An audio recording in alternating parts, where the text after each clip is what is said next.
Om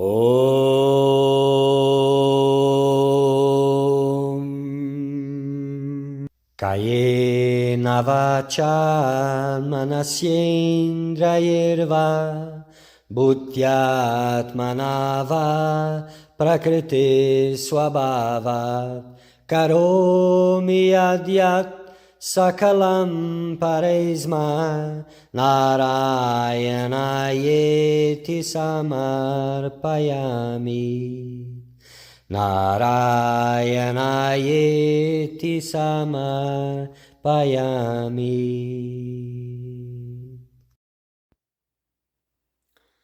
Dear Seeker of Truth, welcome. This is a very auspicious moment. We are going to talk about Bhakti. Bhakti, divine love. So we are going to talk about Bhakti as the essence of all spiritual paths, as the soul of all spiritual paths, and also as a path in itself, Bhakti Yoga. So this is a work made by sage Shandilya, the Shandilya Bhakti Sutras. Not much is known about this Shandilya, only that he was a sage, a God-realized being that gone through many other philosophies and finally got to the nectar-like Bhakti as the soul of it all. So Sage Shandilya had a very intellectual approach also. He was concerned about getting from the different authorities, the different scriptures, the validity, the importance of bhakti as a spiritual path. So he gathered that all and shared it. So may you all find divine love in your hearts. May you all be blessed by this auspiciousness. May you all find God.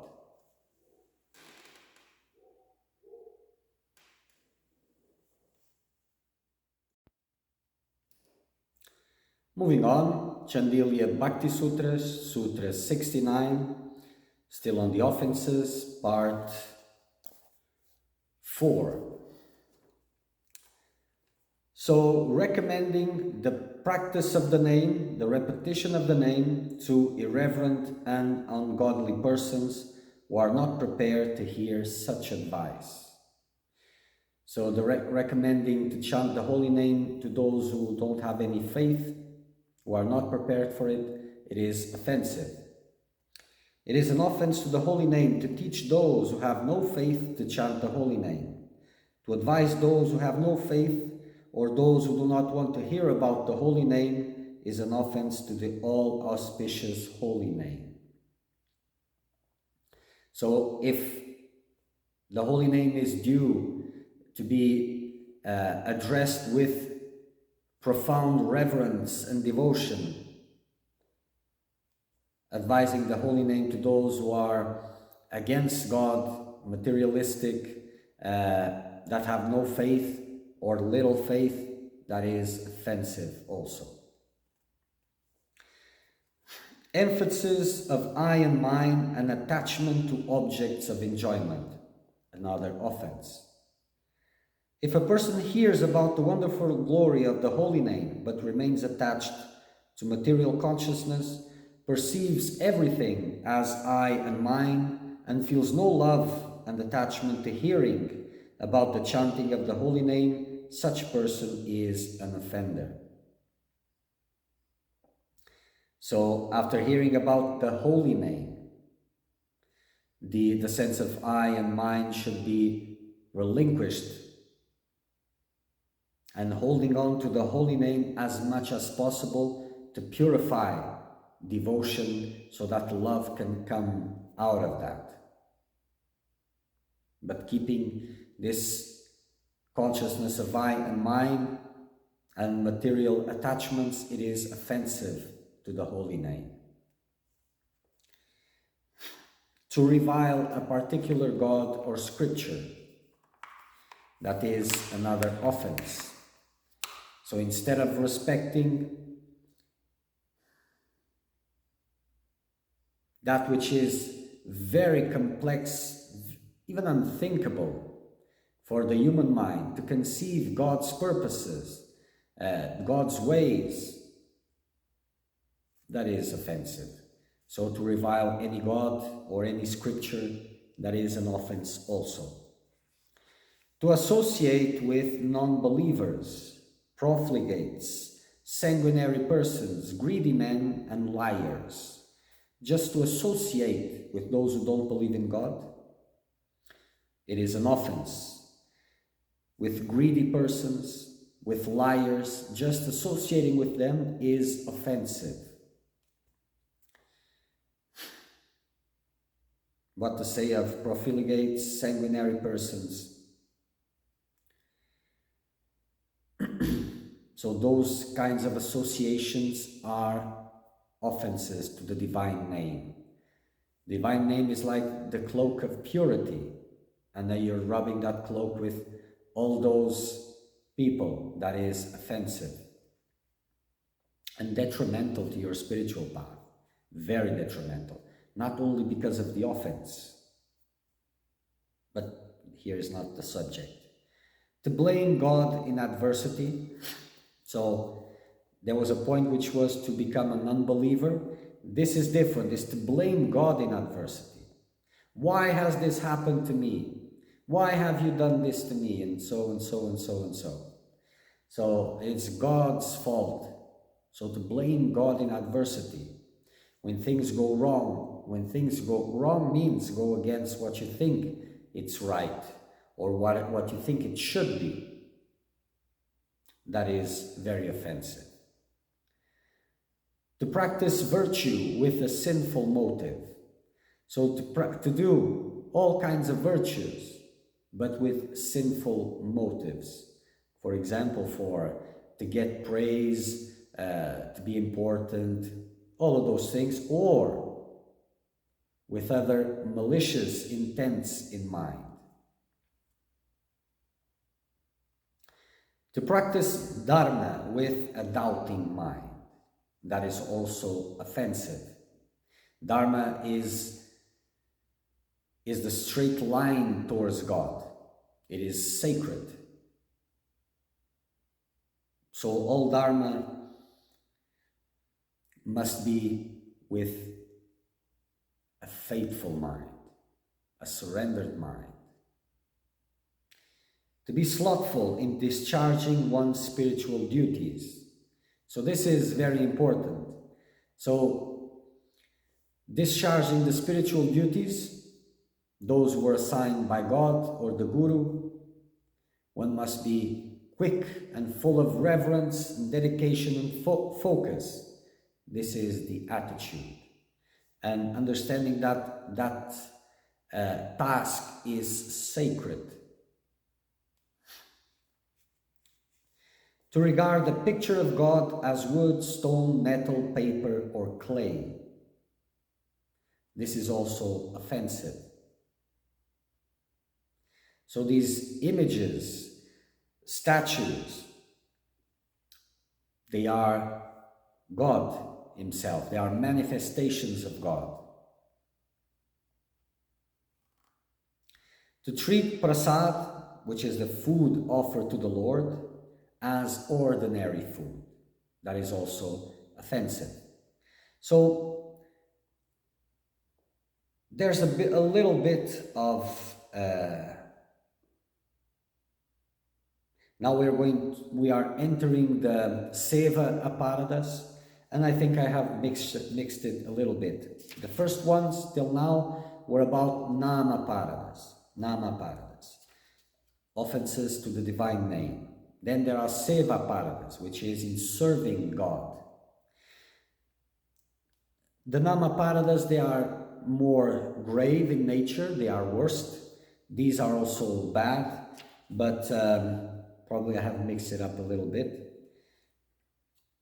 But it's easy to understand knowing the concept, which ones are which ones.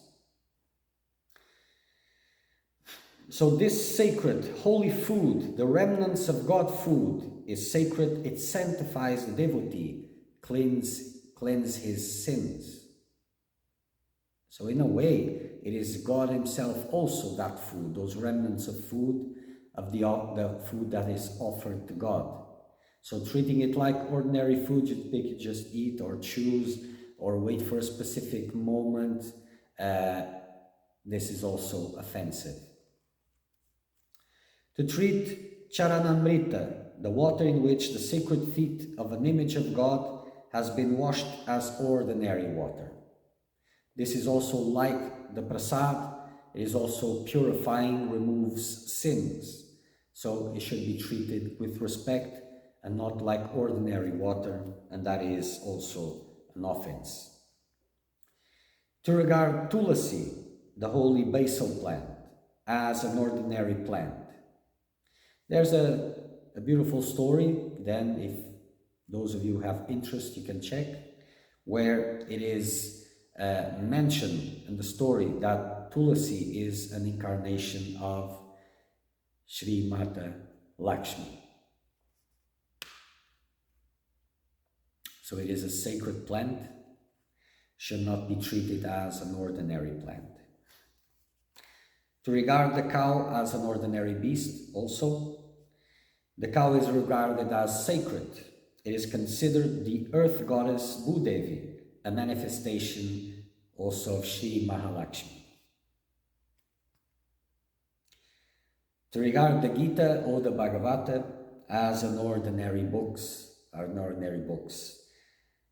So these are scriptures, they are the words of God. They are not ordinary in any sense. Should be treated with utmost respect and reverence. I've already explained before how. So this is how you should treat it, like holy. To regard the divine sports, the incarnations of God, as human activities. So this is also offensive, because the stories of God, they are not to be understood. They are understood only by blessing of God himself. They are to be contemplated upon as the manifestation of God, and that leads you to the highest bliss. God's activities in human form are beyond comprehension. Their meaning is only revealed by the Lord himself. It is an offense to consider the Lord's activities as human activities. They are all transcendental in nature. To compare the sports of the Lord with earthly love. There is unsurmountable and impossible beauty to comprehend of these sports. Yes. Beauties that the majority of you are not even close to get close to the beauty that is in those stories. Without the Lord's revelation, what's left is the mind and its impurities to interpret the sports of the Lord. And those sports of the Lord, they are about the Lord and his devotees. What is there for the world to see, for the world to appreciate? It is one aspect, but there's the aspect which is between the Lord and the devotee himself. And that is a different whole level. So another offense is to regard the gopis as other wives in relation to the Lord. I've given the example about the gopis. They were the example of the highest devotees. So treating them just as wives in the literal term, that is offensive. The gopis were reincarnated rishis, sages, that requested Lord Ram in the previous incarnation before Krishna to accept them to be close to him. Lord Ram said that he would accept them in his next avatar as Krishna, since it was not possible in Rama avatar. The Lord gave them births as girls during his avatar as Krishna and allowed them to be in very close association with him in Rasa Leela.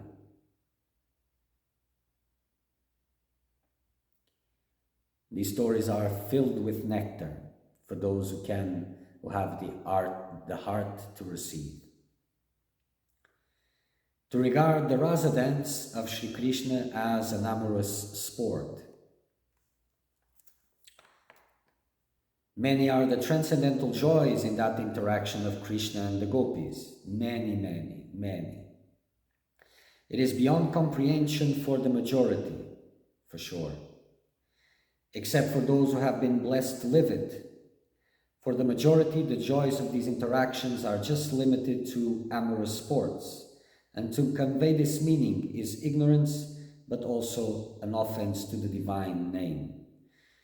The stories of God, they are to be contemplated upon, to be thankful for, to have reverence for. Everything else is offensive and disrespectful.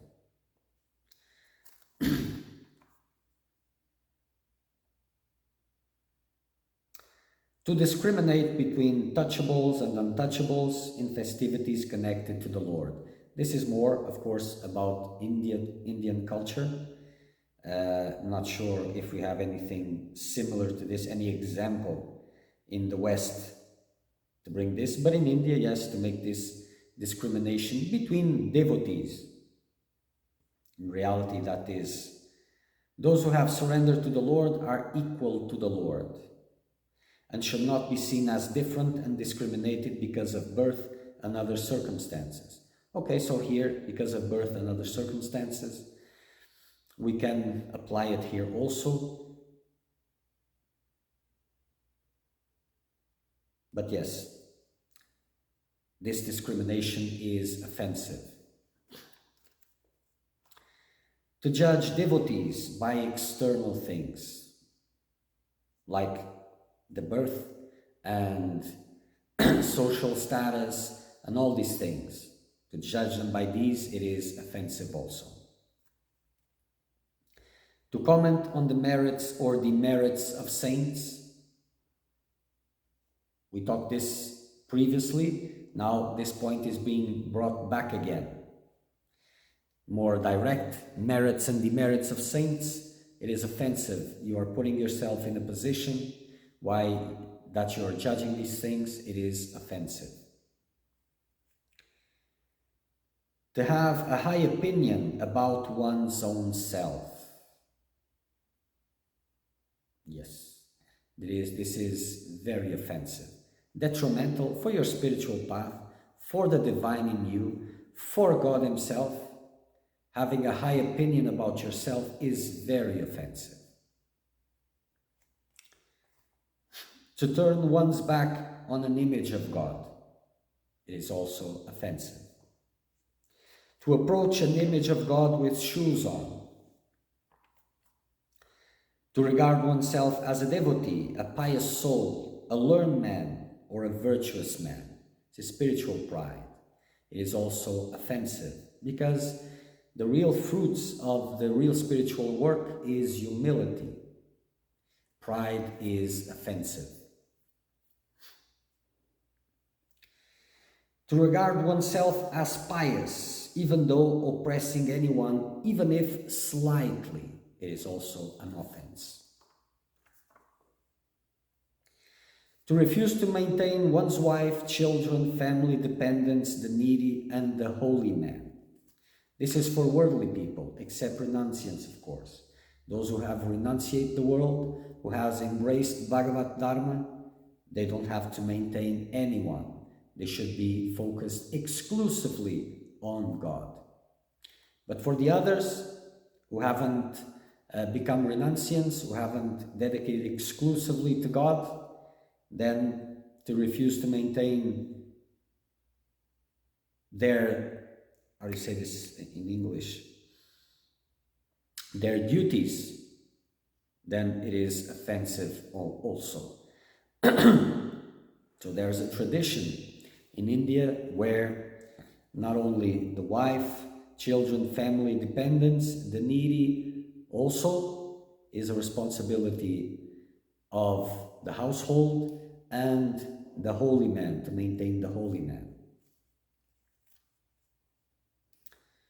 But those who renounce the world and focus only on God, that's their only duty, because that Dharma goes above all other Dharmas.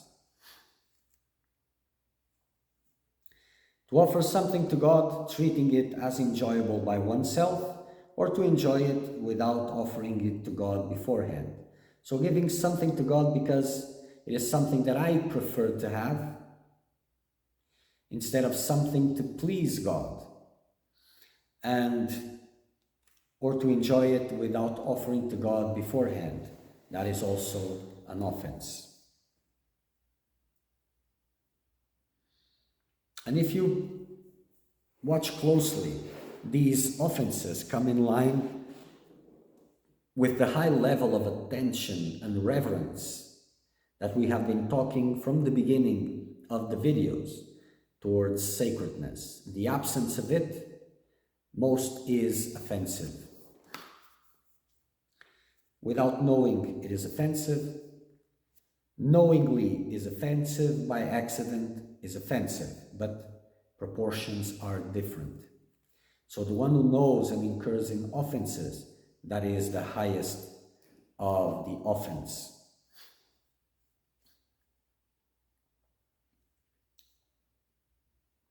To swear by the name of one's Ishta Devata, one's chosen name of God, so swear by its name is also an offense.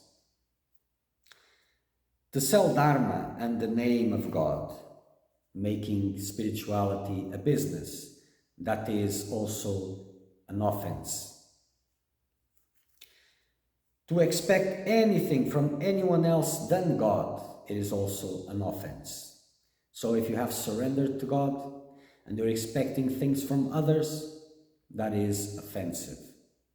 You're incurring in offense, and that is hindering your spiritual progress.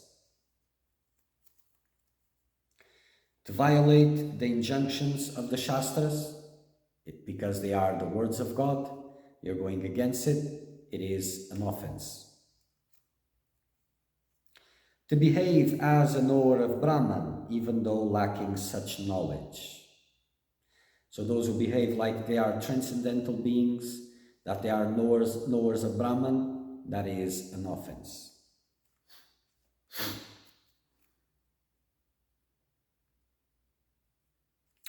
To discriminate between devotees belonging to different sects, so different sects of bhaktas, of devotees, or other spiritual paths, to discriminate between them, it is an offense. To revile particular avatars by discriminating between their respective leelas. They are all God manifestations, same Supreme Being, so it is all the same. To discriminate amongst them, it is an offense. To give the prasad or charanamrita, which is the food offered to God, or the water that washed the feet of an image of God, then to give that to anyone through greed, expecting something in return, a favor or even appreciation or whatever, that is also an offense. To insult a picture, image, or name of God, goes without saying. To oppress, intimidate, or wrong anyone. For the devotee of God, to engage in that behavior is an offense.